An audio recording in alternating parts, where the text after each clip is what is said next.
Well, let's go now to Mahjoob Zweiri. He's a professor of contemporary Middle East politics at Qatar University and joins us live now from Doha. Really good to have you back with us, Professor. As we continue to look at these live pictures from Ramallah, we see there more former Palestinian prisoners being welcomed by crowds of Palestinians there in Ramallah. Of course, this is the latest stage of a ceasefire deal that's been agreed between Israel and Hamas, a deal that's been in place since last Sunday.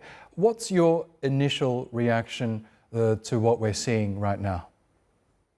Well, Oscar, as you see, this is the second stage of basically exchanging the hostages and the prisoners. So by end of today, around 290 Palestinians will go back to their homes. Of course, 70 will be exiled, and also 7 Israeli ladies have been sent home as well. So that is what the deal has approved, and that is what's been agreed on. That in the first basically 42 days, every Saturday there will be exchange of prisoners and hostage, and assuming on the day of 16, a negotiation will start about the second and the third stage.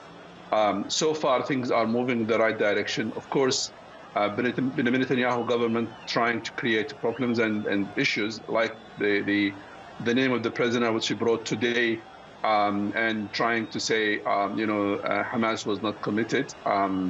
And I think such an I would say a move was expected from Benjamin Netanyahu's government and personally Netanyahu, because he is worried about the images broadcast by Hamas about what's happening, and the scene of sending the hostages to Israel, and all of this is creating a great narrative, which basically making doubts about the narrative of Netanyahu about victory and achievement of this war, and that basically creating a real concern to him personally. And I think what I expect that to see more of those incidents where creating some delays or statements, problems, accusing Hamas of not being committed, and all of this expected to happen in each week until we get to the end of the deal.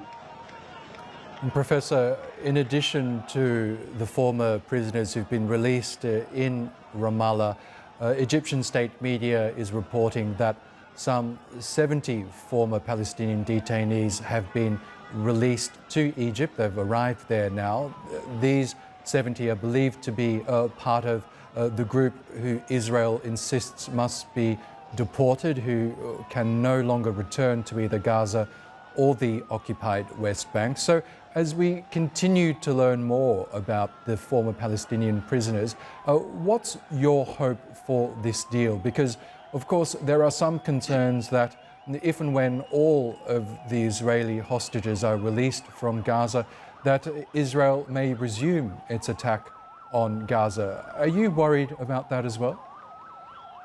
First of all, the 70 names, it's in each deal, Israeli always try to impose such an action, which basically exiles some of the Palestinians abroad by saying those are dangerous, they should not stay in West Bank or Gaza, or to respond to the base of the government and the right wing of Israeli government.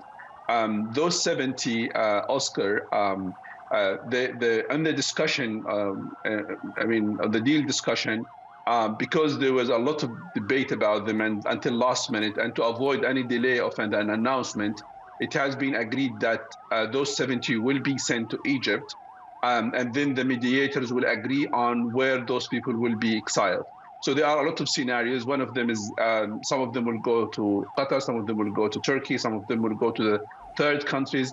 What I expect, they will stay in Egypt for a while until the mediators agree with Hamas on the country they will basically send to. But that was an achievement to the mediators and to Hamas to basically to ban any kind of attempt to complicate the deal.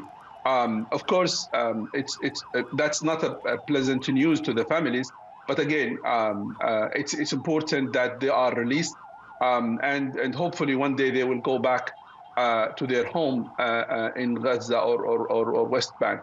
Israelis always try to create such a scenario, and that was basically expected. But I think such a scenario also cannot be ignored by the Palestinians, looking at the whole picture, which is basically having more Palestinian released, which is basically one of the main aim of the Al-Aqsa Tufan, basically. Yes, Professor, we're also reading reports that the US, Egyptian and Qatari mediators are already gearing up for another round of talks in order to hammer out the second phase of the ceasefire deal. We know this first phase is expected to last 6 weeks. We're already 1 week into the 6-week first phase of the deal. What is your hope for these talks, which are reportedly about to take place? Are you confident that they will be able to hammer out all the details in order to reach the second phase of this truce? Let me just, before you answer your question, Oscar, highlight the important point. This release of today is an important milestone because it's expected to see Palestinians coming back from southern Gaza to the north, and that basically ending basically reminding us of the images we had seen of the Palestinians basically forced to deport northern Gaza and achieve what's so-called the general plan to empty northern Gaza. Now we expect by end of today or tomorrow and from today onward to see the Palestinians, more than 600 Palestinians going back from southern Gaza to the north. And that was another element which annoys basically Benjamin Netanyahu, because that is a real, I would say, a defeat to his plan to empty the northern of Gaza. And going back to your question, the mediators know very well that this negotiation is not easy, and they know that Israelis are not sincere of ending the war. That's the reason why they are basically trying to push, with the support of the new administration of Trump, that this ceasefire should continue. And even, by the way, even if there is no deal to stop basically or to release more prisoners at the end of the 42 days, the agreement talks about continuation of the ceasefire. That's an important point. So even after the day 16, when the negotiation starts about the second stage, there should be a great deal of improvement that this ceasefire will continue even if there is no final agreement.